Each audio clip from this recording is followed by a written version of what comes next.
table. I'm sorry. Do you need more time to buffer or something? Yeah. Do you need to pause the It's like, what the stream? heck is this? I thought he was about to just be like an MC, like a DJ. Just start depixelating over here. Skibbity bop bop. To table, to table, to table. Yeah, but Oops, and all that. oops, and all that. Wow. Yeah, the oops. Just imagine that repeating over and over. Yeah. Boots and cats and boots and cats. Sorry, I had to. That's the banter. Just us beatboxing the whole time. Oh, Yeah, no. people are gonna love it. Yeah. So many people have, skipped. I feel like there's some weird but good energy tonight. That's exciting. It's always nice when we're all in a good mood, but a little silly. I think we're all uncertain what's going to happen next, so we're just kind of rolling with the punches. And I don't just mean in this game. I mean in all Life. things. Day to All day. things, yep. All things. Yes. Yeah. So I'm reading Tom Robbins because he died. That's what I I'm am doing. too. Yeah. Do you all know who Tom Robbins is? I know that several of you do, but Yes, sir. I do by Yes. association from you. right? That's it. I just Say it remember again. going over to your house and being like, "This is my favorite book," and I was like, "Okay, I'll get it." And then I got this it and read book. it, and I was like, "This is a good That book." is it. Oh, yeah. I just Yeah. bought that. It is I my haven't read it favorite yet. book. I mean, look. He has a I tattoo. have it. You got a Uh-huh. tattoo. Oh, Yeah, that's the cover. I know you can't really see it, but that's it. And it- I am rereading Another Roadside Attraction, which I believe is his first book, his first novel. I haven't read that one since I was in my early 20s.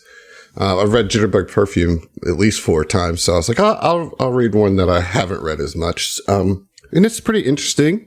It's kind of follows this husband and wife, like this hippie husband and wife, who leave a traveling circus to start their own roadside zoo, in upper Seattle.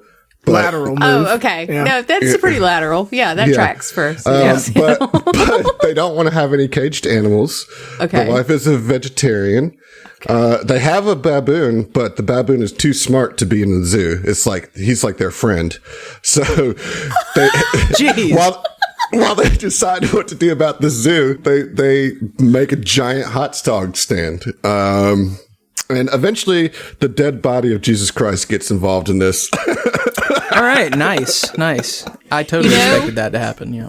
You had my attention. Or no, you had my curiosity. Yeah. I mean, it's just typical Tom Robbins, style where Shenaniganry. he does all this kind of absurdism layered with a ton of philosophy and just kind of prosy soliloquies that just off the cuff, that just kind of, Okay. we're going to just be distracted for a couple pages about the beauties of a tomato sandwich and how, just this beautiful, elegant prose about how awesome tomatoes are, it's good. He's got a thing. Does he for describe? vegetables. Yeah. Does he describe it to like a vegetable in every book? Yeah, I think so. Oh man, that's the dream right there. I don't know. So in Jitterbug, it famously opens with a sort of soliloquy to beets. Yeah. Still Life with Woodpecker's big food or beverage soliloquy is tequila. Yeah.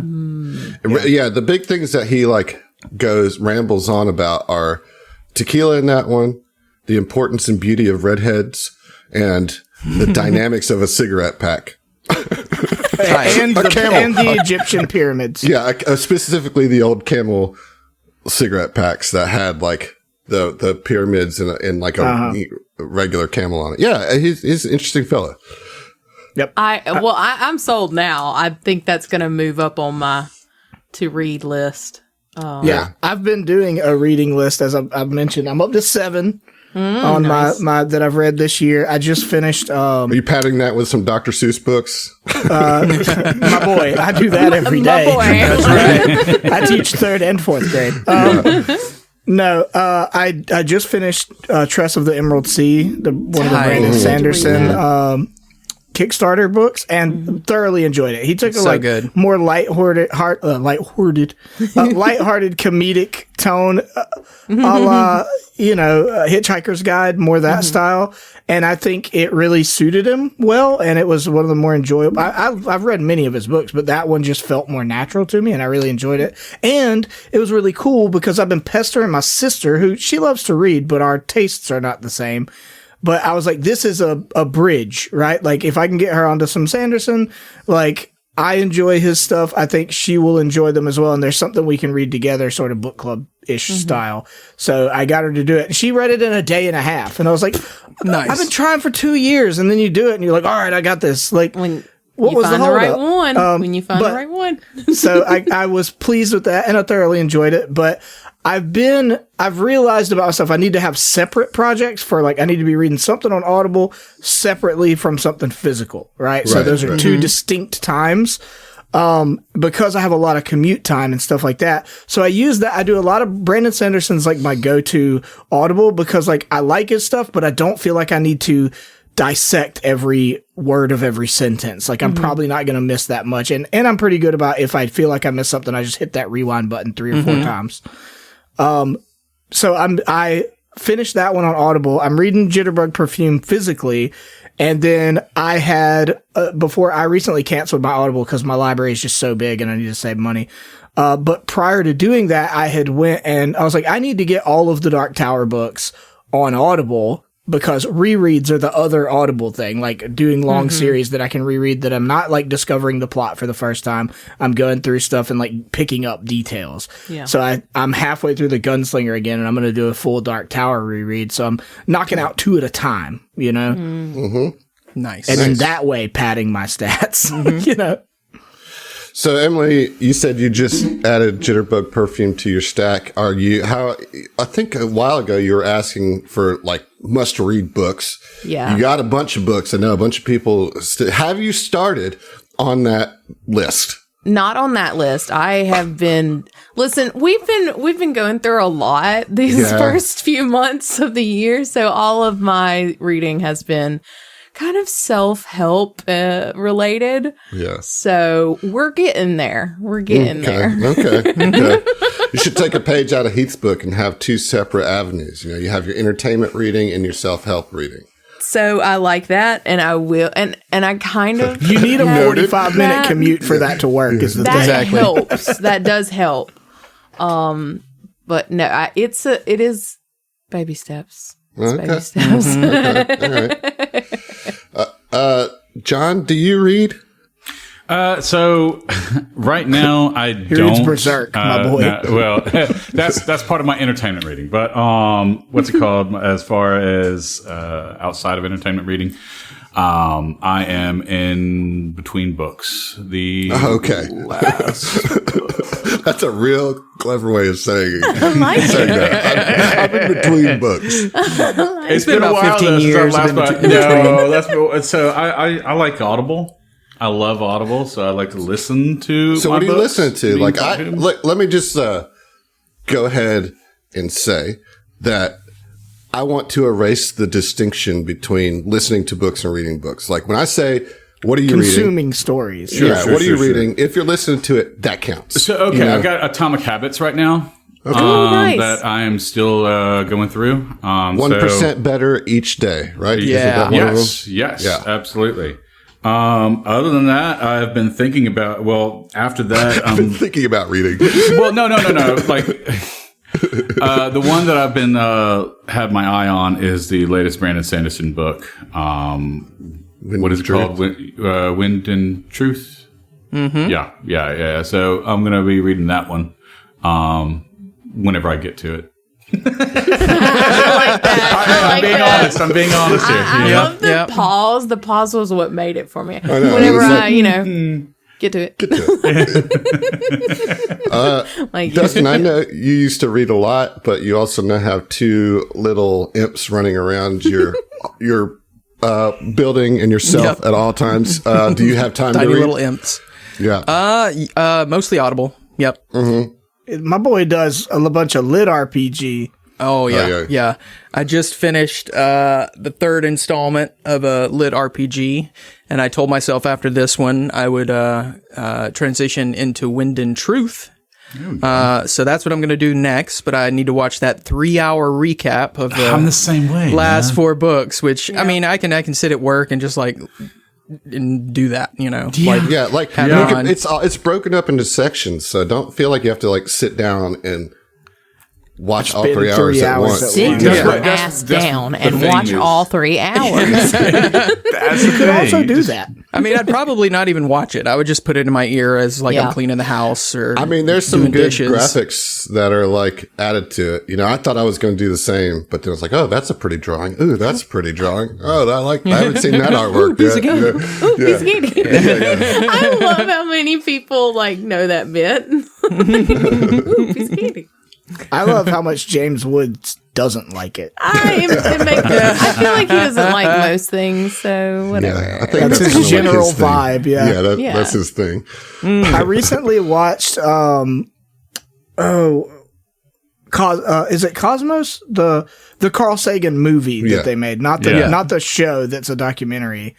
With Jodie Foster. I went back and watched that. Contact. Yeah. It's such a good movie. And he's so perfectly cast as the just constantly aggressively in the way, like FBI or CIA guy, like just a dick on behalf of the government. Like he's so great in that role. And it's like, yep, hate James Woods. Yeah. He fucking sucks. Probably my favorite Jodie Foster movie. Yeah. That movie's good. I love it. That's your favorite Jodie Foster movie? Probably so. I'd have I'm to say. surprised it's not Silence of the Lambs, given how much I mean, Silence of the Lambs is a great one too, but I vibe with Context so much. I mean, Contact is very, very good. I just know that you particularly like but I guess you like the Mads Mikkelsen Hannibal, right? More so than you like. Yes, I do. More Yes, so, I do. More so, yeah, more than you like the. But the what's it called? Contact was one of my references for a character in one of our other shows. So that's okay. Yeah. Now, you know me, I'm big into aliens and stuff. So okay, I got you. Contact has always been one of my favorites. It's one of the great Wait, Dustin, you're alien interested movies. in aliens? I am. You know, This is a new development. You know, Development. it's not actually aliens snuck anymore. You through. know, Yeah? it's non-human intelligence in nature. So, we got to be PC about aliens too. Yeah, no, Yes. it's not PC. It's just inclusion. You know, like there could be like artificial intelligence. You know, Oh, Be right. from You like go. another There you go. dimension. You don't Yeah. know. It's just non-human intelligence. Just it's a little bit more broad scope. Yeah. Yeah. Okay. Out They're there. out there, folks. They're out there. Just picture like Charlie from Always Sunny, like pointing to all the little like, strings on the board, and he's just like, you know, yep. That's me. Dustin, what are your thoughts on aliens that live under the ocean or like in the ocean, deep in the ocean? Because I think that's where they're at. No, that's Absolutely. definitely where they're at, and they're under the ground and deep inside of mountains. Things Is like that part of the Inside Hollow my Earth desk, theory? and that's part Or of is that my separate? foot right now. Yep. But yeah, I mean, there's been a lot of talk about, you know, underwater bases that have been here for like hundreds or thousands of years. So Yeah, I mean, there's just so much in the ocean that we have no idea about. You know, like it's crazy how much of the ocean is still unexplored. It's interesting how can't. technologically advanced we are by the standard of the rest of all human history, and despite that, how shitty we still are at mapping the seafloor, and it's just because light. We just can't get light down there. No, And and pressure. It's pressure. It is the change of temperature. Like it's the variables in the sea, because there's not that much going on in space. It's like a vacuum. Relatively speaking, you know? Sure, but I'm just saying, like, in terms of satellite imagery used to map the sea floor, which is what we have tried to do and what we've used to map what we have, we just can't get enough light down there to accurately map it. Yep. Yeah. Well, So, we're gonna figure it out. Don't we worry, are. y'all. But not tonight. because tonight we're going to figure out what In this economy? we're going to figure out what this merry band of Winklers is going to do next. As a reminder for our listeners and probably you guys, you performed very well at McTerrible Pants' party, but shortly And after elsewhere. all right, calm down. Oh, baby. She died. I'm sorry. Oh, yeah, that's right. Damn. Pharasma, actually, Emily. Apologies for asthma. I didn't catch that at first. And I was like, oh, the Jesus thing. I had to process. Yeah. But yeah, shortly after your excellent performance, things went bad. This play that followed your act was actually a ritual to suck the life force out of the people watching and turn them all into zombies, which you guys handled or were handling until Lovelace arrived on the scene, chasing you out of the city. Because, you don't want to be caught by Lovelace, and she was well attended to with several shield marshals. Probably a fight that you couldn't take. As you were running... Lovelace came around the corner. We were like, ooh, if we were 6 levels higher. Exactly. So, Amir throws a smoke bomb to mask your escape, which was great, but it also provided cover for the... what are they called? Catchers or snatchers? The or suspiciously fast stealers of humans. Clippers. Yeah. No, well, they're hobgoblins, and they are like specifically Basketball known. players. Yeah. Los Will you let me get Angeles this recap out? Right. Be good, boys. Be good. They are specifically talented and skilled in that type of thing of extraction and catching and in hobgoblin lore, returning deserters. And so, there's a lot of potentialities going on there. We don't know a lot about Smoke. We didn't get into his history, but we did know that these hobgoblins were hunting him, and they found him and they got him. And the last you fast. saw, yeah, it was very fast. And the last that you saw was him like in the back of a stagecoach with a hood over his head, being taken to wherever. I mean, who knows? And that's where we ended, It was only a matter of time. I've already had to cover for him a couple of times. They were going to get him, Cut your losses. I mean, he served his purpose. We didn't really need him anymore anyway. I'm just imagining, like, He was alone, anyway. Oh my god. I'm just He was a imagining, rental. like, the info, like, traveled through the grapevine. It's like, yeah, Smoke is, like, playing the drums for this band. He's just up there on stage. At least now's the time to get him. It's like, this arrogant motherfucker thinks he can just start a band? Doesn't he know? So that's like where we ended, and that is where we're going to pick up now. Like, basically, you guys have put enough distance between you and this little square that everything was happening, and presumably, like, found your way into the sewers, which has always been kind of your escape tunnels and routes back to the Bullet and Barrel. Yeah, we're like the Ninja or Barrel and Turtles. Bullet. Yeah, you are kind of like the Ninja Turtles. And so now you kind of have some time to deal with the fallout or talk about it. And I'm going to hand it over to you, and I'm going to sit back, and drink this beer, and listen to you tell a story. Do we get back, or are we doing this in the sewers? That's up to you, but I'm I'd going to prefer start to you. not. Yeah, I'm going to start you in the sewers just because it's like a walk from there, So I don't know if you guys are just going to walk in silence or whatever. It's Oh, up to you. absolutely not. no. I mean, I imagine as soon as we get out of earshot of Lovelace, it's like, oh, this is fucked. This is fucked. Yeah, They got Smoke. What the Well- fuck just happened? Yeah, let's do it. Let's I jump did. into that. Yeah. I said it. This is fucked. They got Smoke. I mean, Now it's we official. just left him. Fuck. And We didn't Jules leave is him. like, He was taken. What the fuck? well, we could have. Chased him down? No, give me a second. And she's just like flustered and just like, God dang. Well, What now? Why He'll now? be all right, right? He's a tough guy. I mean, yeah, but like, Maybe Look.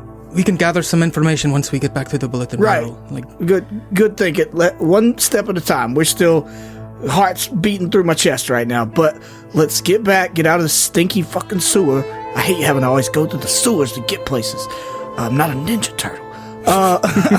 But let's get back, get cleaned up, process for a minute, and then see if we can gather some information. I mean, I probably need to go talk to the Powder Keg punks. I mean, we kind of had him on rental, so I need to figure out, like, are they going to be mad about this?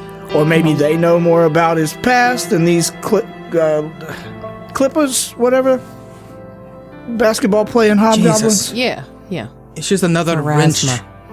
wrench in the plans. Like, things just keep happening. That's sucks. Alkenstar. All right, well let's get back.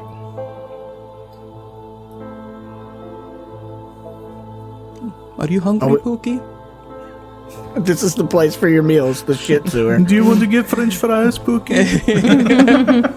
Some corn right there. Pookie doesn't care. Pookie nasty. Oh, that kind of nasty. Oh no. Oh no. That was a good one. That was a good one. I couldn't hear it, and I'm glad for that. Yeah. I heard bits of it and I was like, I'll hear it thank later you, when I Zoom. re-listen. Yeah. I want boy, to Pookie. point out how low on health all of you are. Just to remind you of that That's in our listeners. another reason we need to get back. You know? So we're limping up.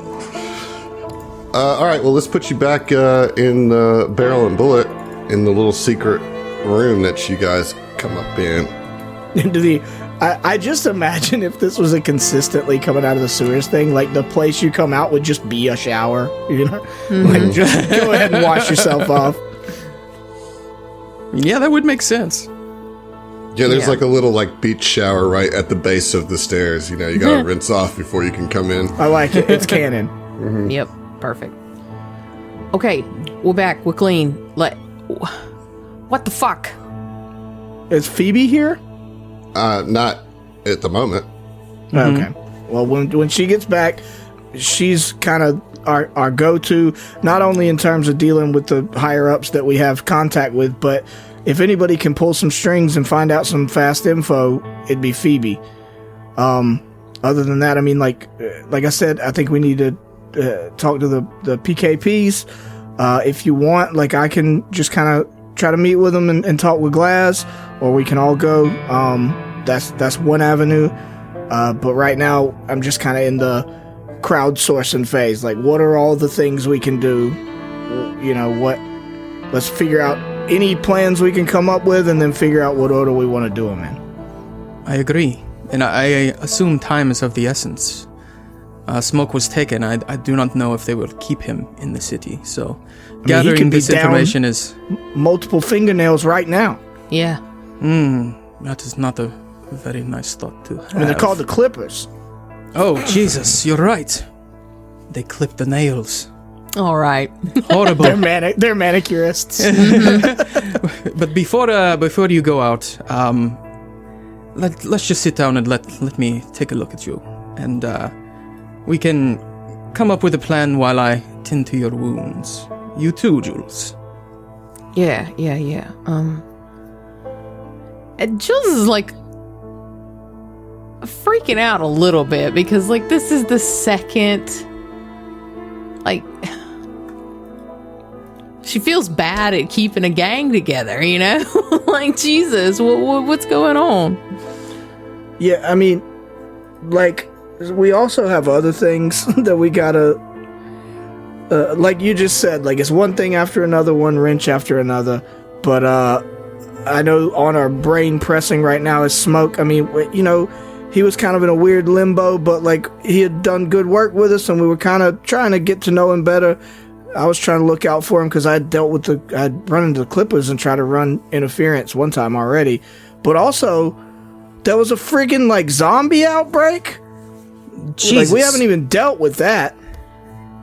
I mean, I assume we kind of put it down because we killed the performers or whatever, but, like, who knows if that could be a bigger thing? Like, do we need to pivot gears to now we gotta constantly scour Alkenstar for zombie outbreaks? Because, like, that's a lot. I'm not. Listen, I'm not prepared to be the zombie killer of Alkenstar. That's not.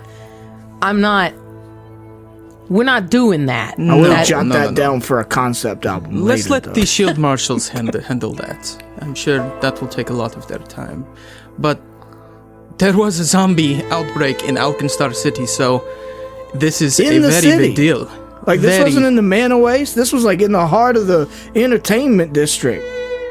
So we can assume that the whole area is now quarantined, and they are speaking to everyone involved, including everyone that we interacted with. Oh no! Which means we got another big problem for the band, for the Winklers. For the band, we just performed fuck off, as George. the Winklers. No, I mean, jokes aside, like, we've been running sort of incognitus as the Winkler. Well, as incognitus as putting on big old shows can be, and doing really good. You guys crushed it, but like, the Winklers now are associated with that event, and a lot of people saw us as the Winklers. So now we gotta, like, maybe lay low as our alter egos. So we're like double time laying low as multiple identities. It's gonna break my freaking brain. Ugh. Or we'll just form a new band, I guess. Just new disguises, new gimmick. Lovelace is taking every good thing away from me. I was really enjoying the Winklers. How you guys like punk rock? The only Songs are a lot shorter. The only punks that I am worried about right now are Smoke. That's it. Okay. Well, maybe they got another drummer in the Powder Kegs. Oh my god. No, I'm kidding. I'm sorry. That's Don't he's worry, kidding Jules. a We lot. will get his. I can't quit being funny. I'm so sorry. To remind you also in fiction is like there was a little chemistry between Jules and Smoke, so like it makes sense that she's a little bit more stressed about it. Yeah, I'm more. George is more broadly stressed at like gestures at everything, you know. Yeah. Where I think it probably would be a little more focused on him for you, but I do also think, from George's perspective, it's like he didn't know where they stood, but they had made progress. You know, like there was something of a commiseration there, and like at least a beginning of starting to try to understand each other. That still needed a lot more time to flesh out. You know. So I don't think he wants to just like say, cut your losses and screw him, you know? Yeah. Well, okay, so Jules is kind of like pacing the room at this point. And okay, let's just take this one piece at a time because a lot of shit just happened. Zombies. What do we know about how the hell they got there? Why? What happened? What do we know? Well, that was a weird Pharasma performance right thing, right? Are we all? And he's like looking at everybody, obviously like not a zombie expert. You know, he's like, so like, I mean, I think that was they're using some corrupting magical influences to go against the will of Pharasma, kind of thing. So And I we mean, can't discount the inclusion of the Geb. Is it not? It's Geb, right? Nex. Nex is the zombie. Yeah, Geb is zombies. Okay, Nex is magic. Is that right? I thought it was the other way around. emissaries. Now I'm doubting myself. Pretty sure Geb is the Undead. is the zombie portion on the south, the Impossible Lands. You're such a nerd. Oh, I thank you, my dear. I've typed in Nex, Pathfinder 23. Yep, that's the one. Yeah, no, the Wizard King Nex. Yeah, like they're the wizard country. Nex is wizards, Geb is zombies. Yeah. So maybe they had something to do with this. I mean, the vampire dude that was there. I mean, he was talking to. Was he talking to Muglin? I mean, like that. Yeah, Muglin's got his oily freaking fingers in this thing too. Like, it's bad enough we got a zombie outbreak thing happening, but like Muglin's like involved and making it happen. Like, And he was How's lying this- through his teeth, Well, trying to keep promises he can't keep, at least not now. I guess it's nice to see something kind of biting him in the ass, but not at the cost of zombie outbreaks in Alkenstar. City's that is shithole enough about- as it is. That is over our heads. Yeah, if we just had 6 more levels, Yeah. we need to go training montage for about a year. We need to figure out, too, what all went down since we've left. I wonder maybe if I could touch base with the bartender. Oh, really? That's what this is about? No! I'm just trying to Just because be... you like a mouth? That's neither here nor there. Now, Jules, if you do meet her next, I might have some alchemical concoction that will make you a little bit more courageous and clear-minded in the face of those forearms and face and thighs and all of the parts. All of the parts. Yeah, head crushes, yeah. Head crushers, you know. All right. Look, maybe down the road, that is an avenue. Sure. I do think we need to talk to Phoebe, you know? Yeah. And see if she can get some intel for us and maybe... Because we got to be careful. We're walking on eggshells now with 2 covers blown, you know? I mean, what... Let's get Phoebe up here. And can we... What's the rest situation look like? Well, it's nighttime, right? Yeah. So, like, whenever you decide to go to bed, Right. Well, and I know, can make you're- sure between me and Dustin, I used all my, like, 2nd rank spells, but I've still got some 1st rank spells. I can soothe people up in between his healing and my healing. We can get Yeah. everybody there and then get our spell slots back. Yeah. Gotcha. I mean, I was Gotcha. thinking Just like wanna I make could sure. treat wounds, as we're talking, just kind of tend to the wounds Right. and get y'all up. yeah. Or and so me, that and myself. that's not something we have to really Yeah. worry about. Yeah. Kind of hand wave that. So you want to try to holler at Phoebe, yeah? Yeah. All right. Well, you'll have to leave this room, of course, and Nope. It's already too risky. yeah, I can't do it. Can't do it. I'm all Tell set. me there was a door involved. We're still 4 people deep in a single person shower coming out of the sewer. We feel comfortable here. I don't know why I went a mirror, but whatever. Okay. I am rubbing off on you. There's been a lot going on. Here's the thing: anybody who Jules takes interest in, bad things happen It to. doesn't look good. We can't. Yeah, we can't get Amir absconded with as well. Yeah. I'm used to We bad will things happening. die. You're relationship poison, aren't you? You have no idea. Oh man. Wow. Sorry. I guess that's a family trait. The last one I was in, she died. Like, Yeah, just now. so- So, Oh, wait a second. it's a Dvala thing, I guess. Yes, It's a Dvola thing. Oh, wait a minute. I don't want Wait to a talk to second. people. This is why I asked about healing. We have to go amongst the people. Well, we hand wave the healing. I healed Okay. you up with As three. long Right, as- and I'll be casting Soothe on us and shit, too. Like, we Okay. need to be at... Even if we're low on slots, I'd rather have everybody at full health in case somebody breaks into the freaking Yeah. bar or whatever. Mm-hmm. And now I'm a remastered alchemist, so I have like versatile vials. I'm good. Okay. Love it. I'm good to go. G to G. So yeah, there are some tokens in here, but don't freak out. They're just some patrons of the bar, and yeah. like I just happen to have like tokens for them. They should have been in here the whole time, But there are several people in the bar, not necessarily like all people that you've recognized. And, it's not like they're all looking for conversation. They all seem pretty absorbed. But in this like little table in the back corner here, I don't have a token for this NPC, unfortunately.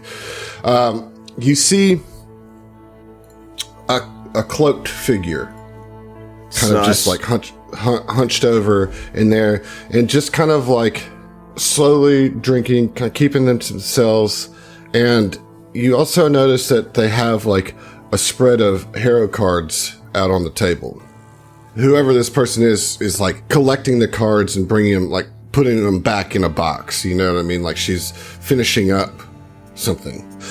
And then another NPC that you see here is a human tiefling, and you would recognize this person as like a bounty hunter. Doesn't seem to have any issue with you guys, really. But she's a known half-orc bounty hunter. I'm sorry, I said tiefling. It's half-orc, half-tiefling. Oh. That's fucking rad. That is pretty rad.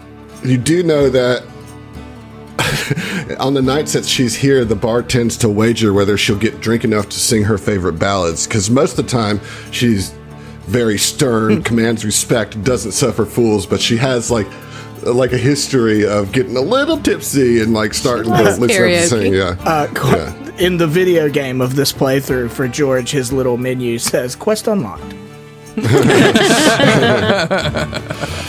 And then this other fella that's over here, and again, this is really stage setting, I promise. He's like a hooked-nosed human with little spectacles that kind of slide down the bridge of his long nose. He's got a scowl on his face, and I honestly, at this point, don't know why he's here.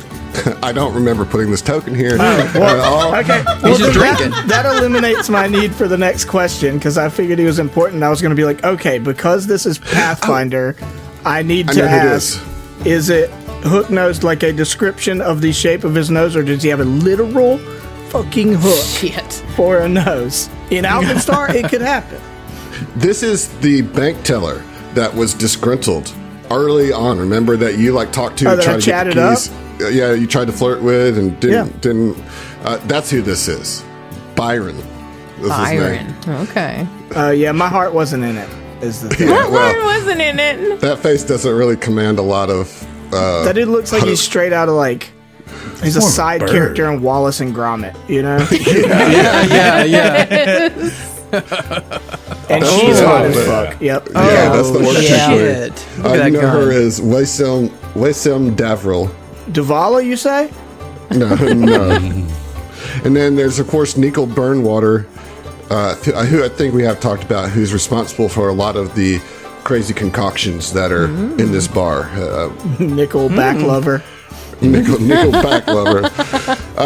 So yeah, that's the kind of clientele that's here, but you do not see Phoebe anywhere about. I mean, the fuck is Phoebe doing? Like, she runs this joint, and now we got important stuff. Okay, that's fine. That's fine. When she gets back, we'll discuss it. But like, and George is like, now he's starting to spiral a little bit, because he's just like, this is all stressful and it's a lot to deal with, and I want to start getting some resolution and at least some answers and direction, like right now, you know? And so like Phoebe not being here is like infuriating, not because Phoebe's doing anything wrong, but because he's like, Right. Circumstances. where do I go? You know? Yeah. Yeah. George, will you roll me a perception check? Sure. I can This do is that. yeah.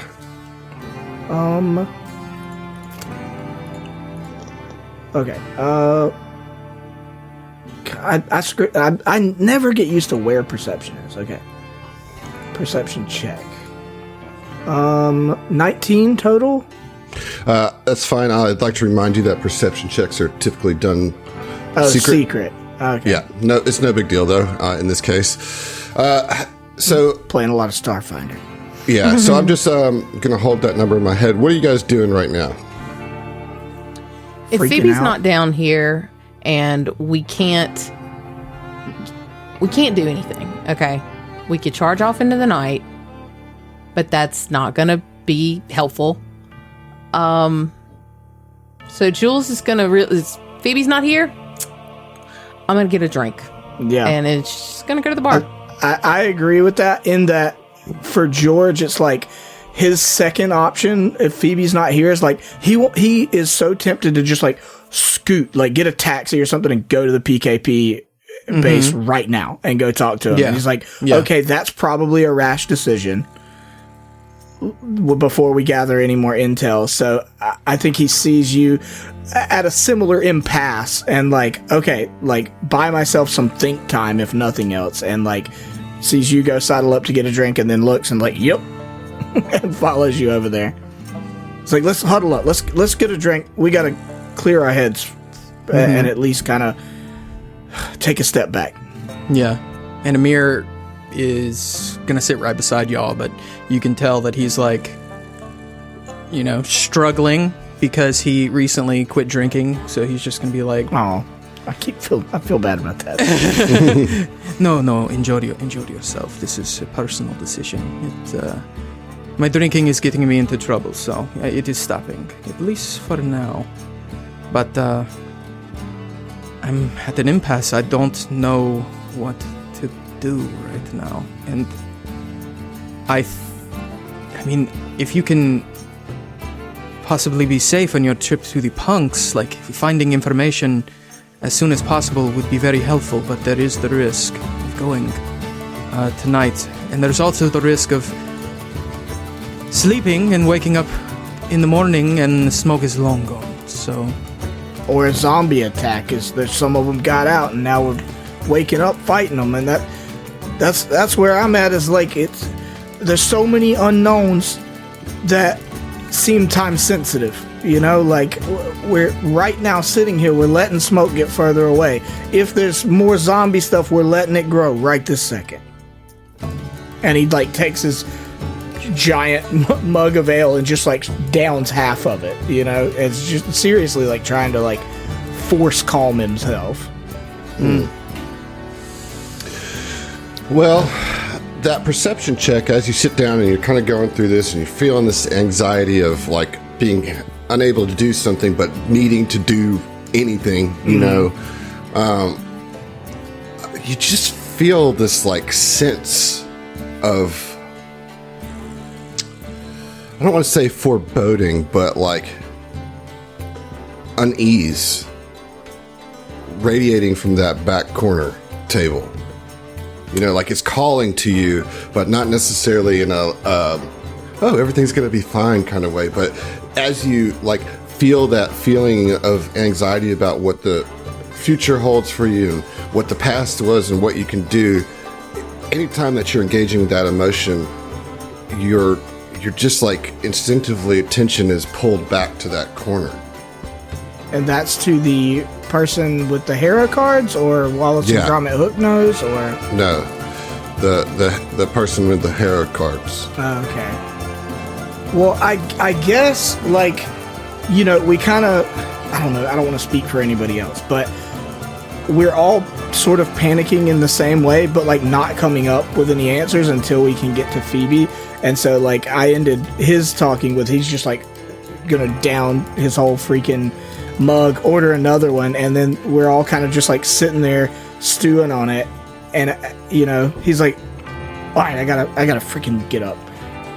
And he just like stands up, grabs his next full mug, and is normally would be much more calm and subtle about it, but just kind of like storms over to the corner. It's like he feels something weird, some weird sense of foreboding or anxiety, whatever. There's this hero thing, which I don't is a touchy subject or is a weird subject for him, and he's like, screw it, like instinct, like what, something's drawing me over there, let's go. And so he just kind of like walks up with the mug. Okay, to the hero table. Yeah, if that's where the sense of foreboding is. It's more like just a drawing, right? Like, and so you walk over there. I guess the rest of you are going to continue to drinking, or yeah, Jules I'm gonna drink some ginger ale. Jules would keep an eye kind of on the situation, but she would let him do his thing.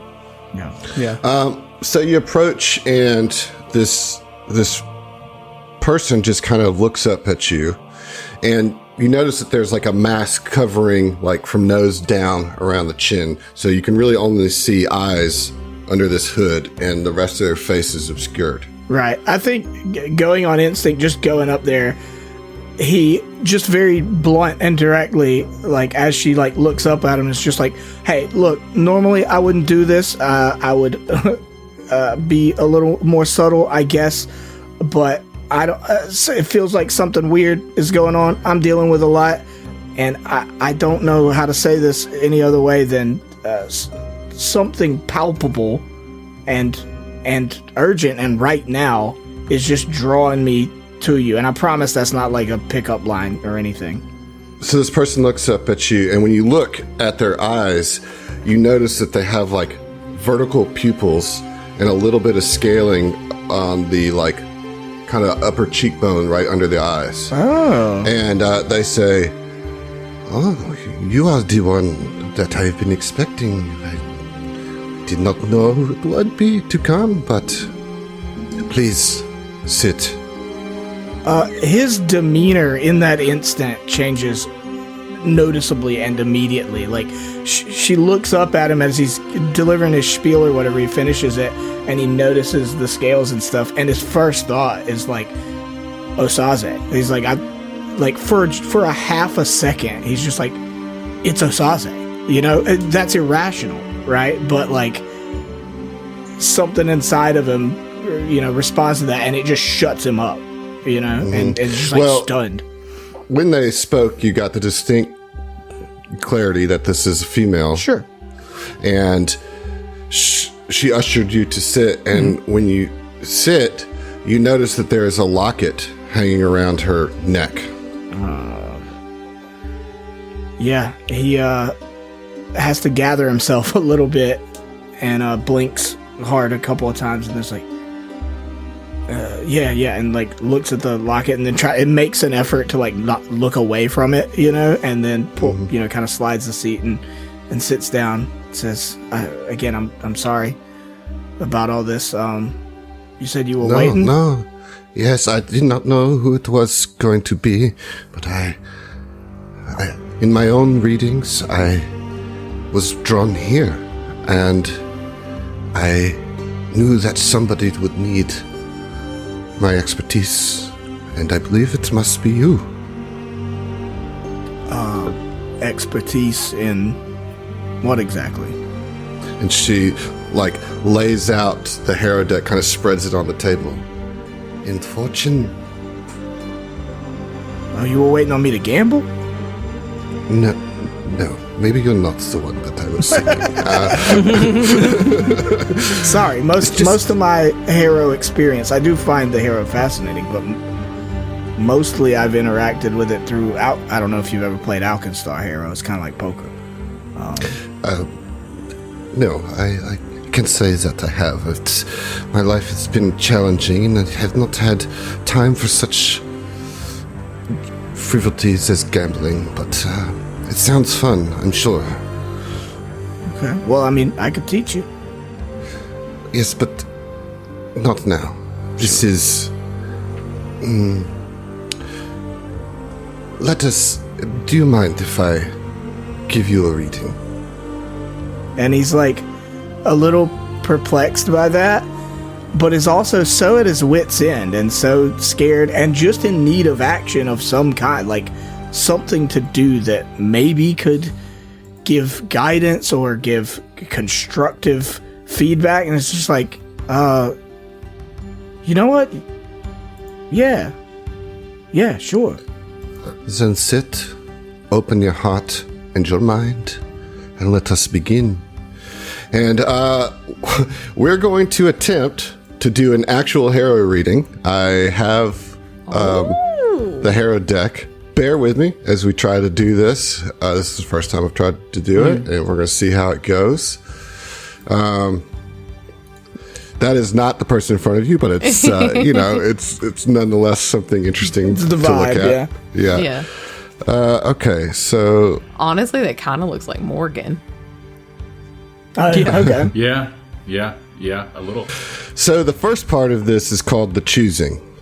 And so they ask you, tell me, what is on your mind? What troubles you? What question, one single question that we can guide this harrowing around? This is a big question, right? I think especially in this moment, you know, where I think George's immediate thought is like, how do I narrow it down? You know, like, there's so many questions that I want to get some answers for, whether between Smoke and how we find him, between how we determine what's going on with the zombie outbreak thing, more sort of central to their overall mission, like how do we prepare for or get to where they can make some difference with Mugland and Loveless, right? And I think underneath all of that, like especially seated in front of what I presume is a Vishkanya, there's a guilt about Osaze that's like underneath it, that is almost like that is the question that is terrifying, you know?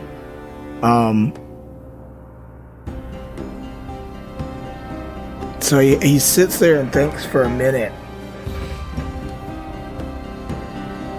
Oh, this is so hard, Adam. This is this is the hardest part of the whole harrowing.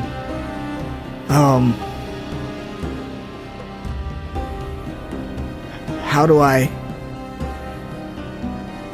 stop losing my friends?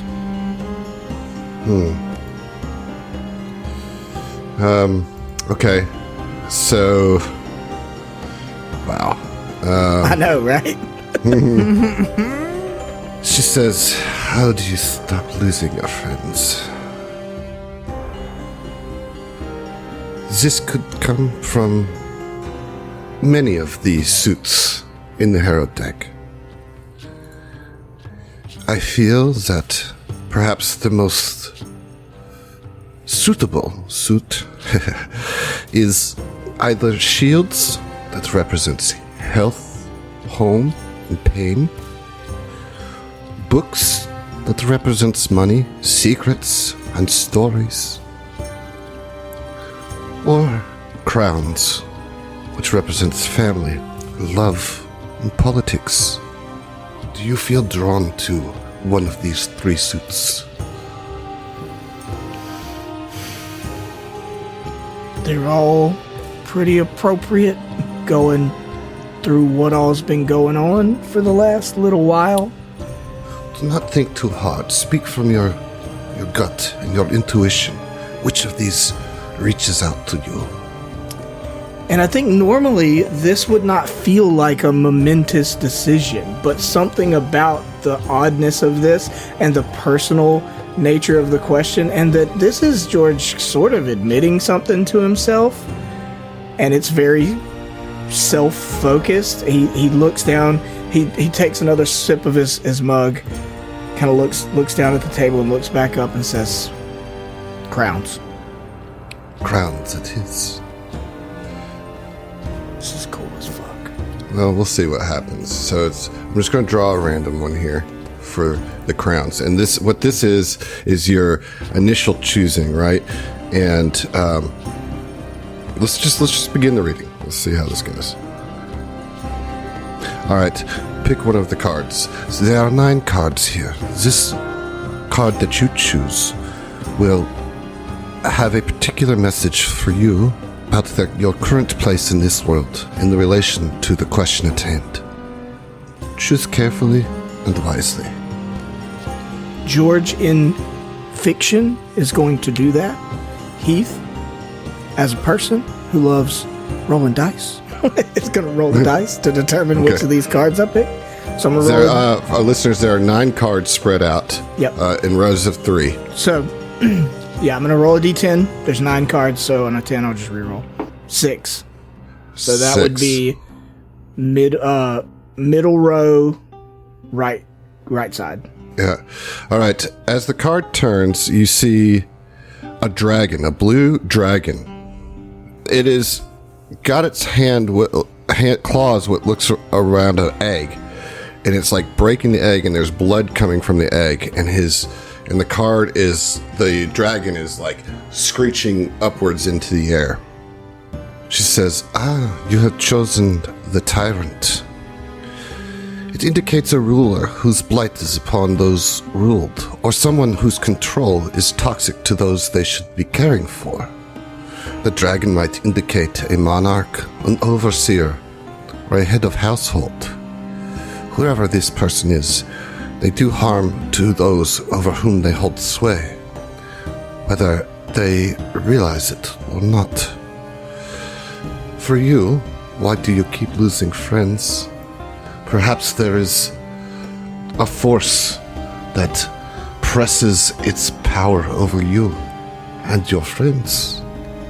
Is there some such person of power that is causing this loss? Fucking A. Yes. Ambrose Mugland. And, like, you see her eyes kind of narrow a little bit. Says, yes. Perhaps it is.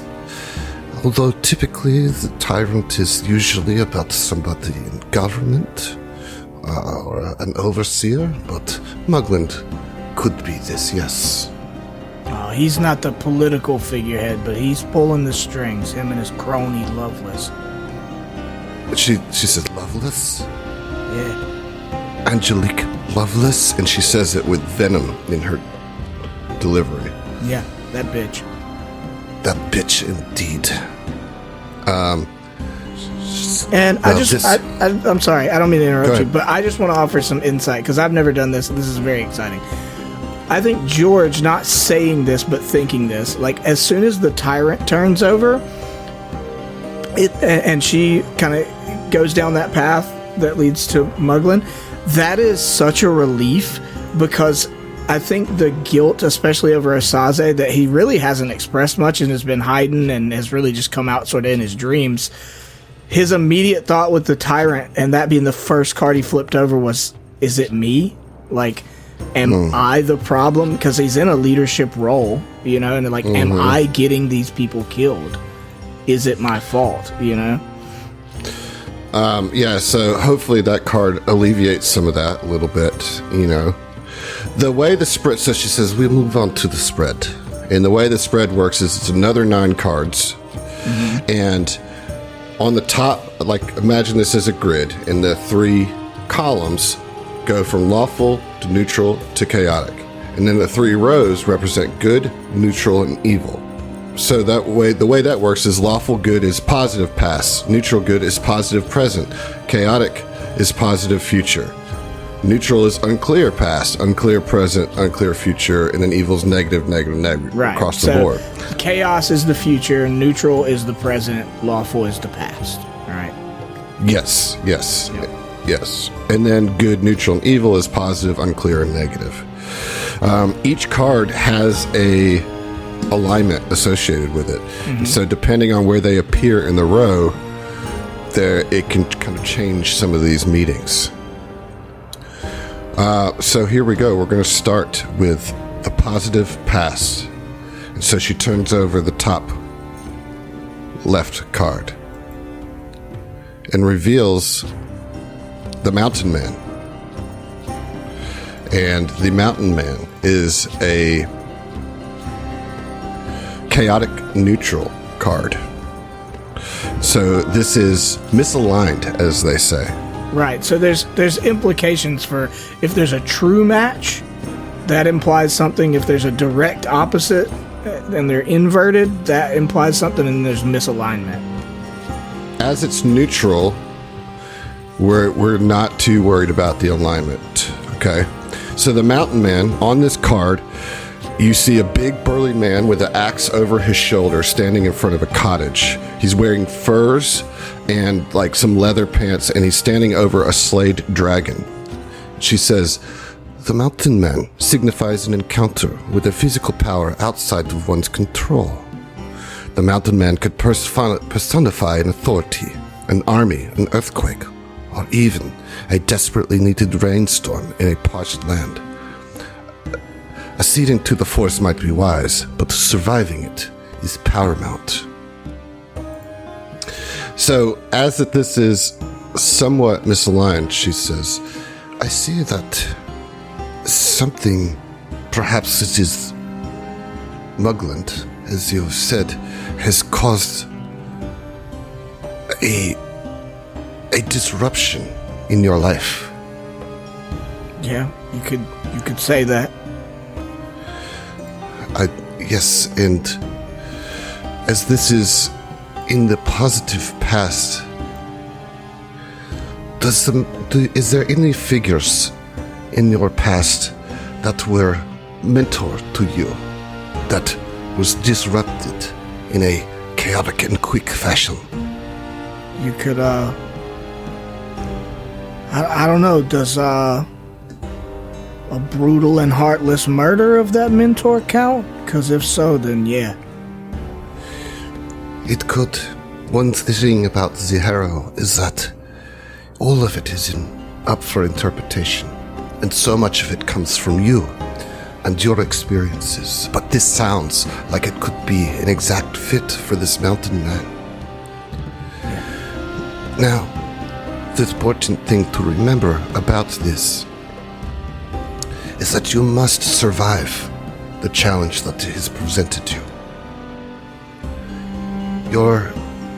This man that was your mentor, his murder set you on a path that you must see to the end. What that path is, only you will be able to see. But it was an inciting incident to the rest of your future as we read through the rest of these cards. Keep that in mind. Let us move to the next card. Yeah, and he's just like struggling with that because it's like, it's pretty accurate, but it's also difficult because I think the implication that he's taking is like that inciting incident, Harlan's death, it did change, but it also led you where you are, you know? Mm-hmm. So it's not a good thing, but there is positive that came out of it. She turns over the next card, and it's the Fool, which is a neutral evil card. Mm-hmm. And on this card is a Cabbage Patch Kid. Or no, Garbage Pail Kids. Garbage Pail. It looks like that because it's this weird, like, grotesque face that looks like either he's scalped or has red hair. I believe it's kind of a scalped head.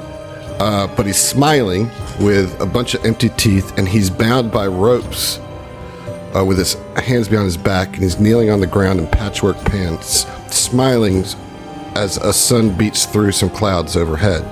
It kind of looks very kind of Courage the Dog-esque. The Cowardly Dog.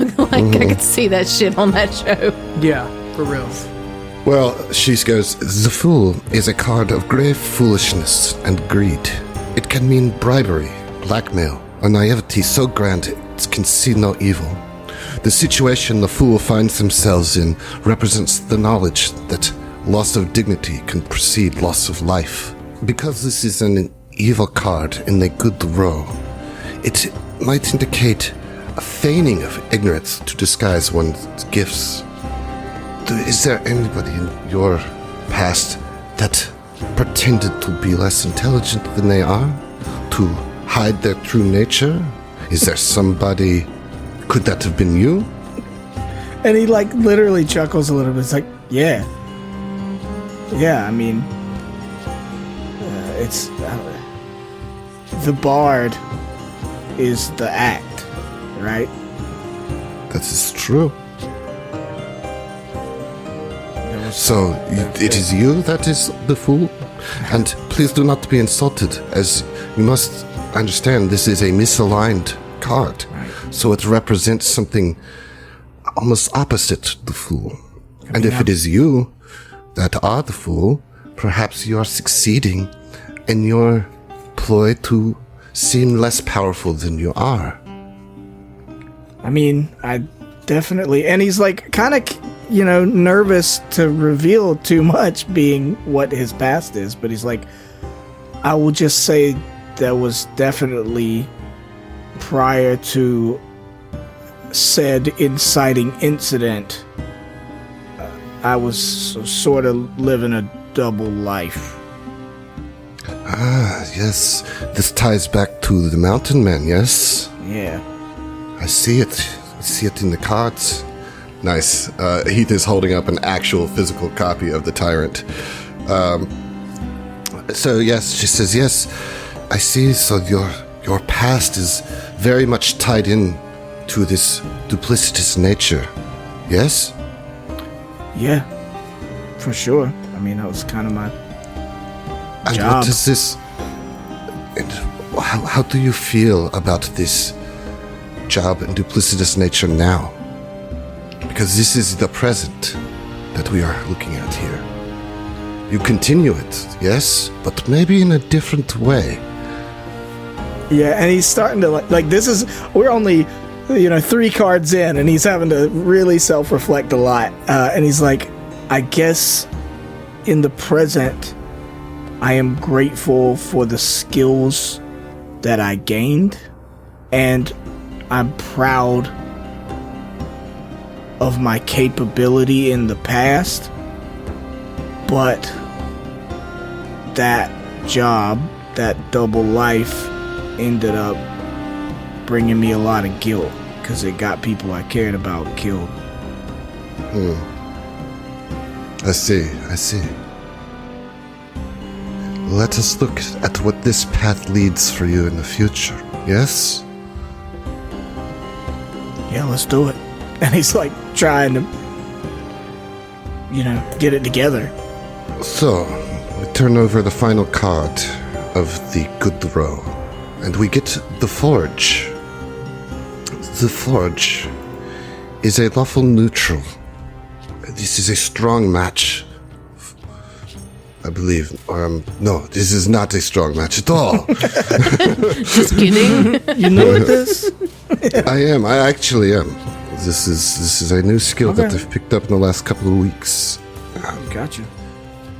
This is a lawful neutral card that is appearing in the chaotic column. And as such, this will unfortunately portend to something dangerous. The Forge, and on it is a bald man with a big beard, mustache and beard, and he's holding up on one hand, he's raising a molten hammer over the top of his head. And behind him looks like a small army of like imps or little devils behind him. She says, the Forge evokes strength through diversity of materials and traditions. The blacksmith represents those who can survive supernatural trials by fire. But the Forge's fire is so strong, it burns many to cinders instead. This card often represents a dangerous event that requires many sources of strength to overcome. I see, and she closes her eyes for a second and really concentrates. I see that the path ahead of you will take you out of this duplicitous trip here in Alkenstar, and you will be challenged in ways that you are not prepared for. This will be a new challenge to you, and if you do not employ all of yourselves as one, you will burn into ash. Okay. Well, then it's really not good. I got people dropping like flies. This is more for you. I see this as a personal challenge for you. You worry about losing friends. What if your friends lose you?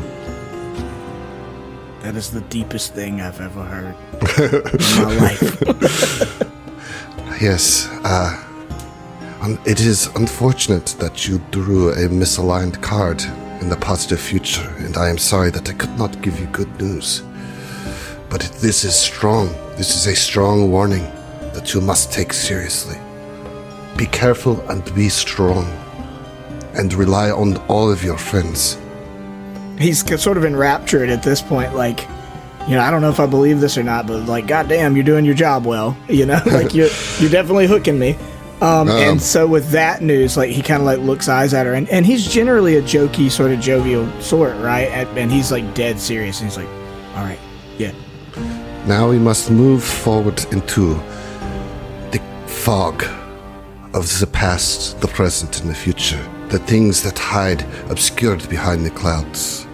I will do my best to interpret these things, but I cannot be certain.